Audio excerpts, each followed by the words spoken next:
Nu. Tak fordi vi lige kunne mødes i dag og lige få svar på nogle spørgsmål omkring, hvorfor det er, at I ikke ansætter så mange kvinder i jeres virksomhed. Det er kun 15% af jeres ansatte, der er kvindelige ledere.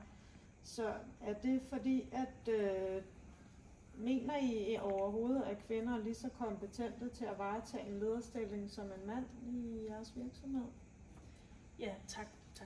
Ja, vi generelt er den oplevelse, at kvinders følelser sidder lidt mere ude på torvet.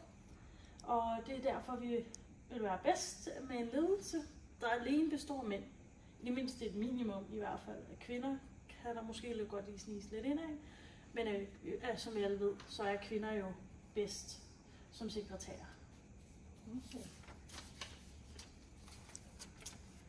Så det er altså bevidst, at I ikke ansætter flere kvinder i lederstillinger?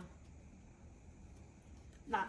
Som nævnt mener vi, at kvinders følelser sidder mere ude på torvet, og derfor kan kvinder komme til at træffe nogle afgørelser ud for det.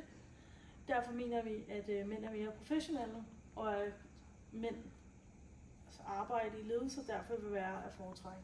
Så I er ligeglade med, at der er en lovgivning omkring ligestilling? Ja. Nå, ja, fordi at, jeg ville jo så spørge, om I havde lavet en plan for at få flere kvinder ind i ledelsen, fordi der jo faktisk er noget lovgivning på området. Nej, for det vil medføre for meget snak i hønsegården. Til gengæld har vi lavet en plan for den grønne omstilling, som vi glæder os til at iværksætte. Okay, jamen tusind tak for det svar. Ja.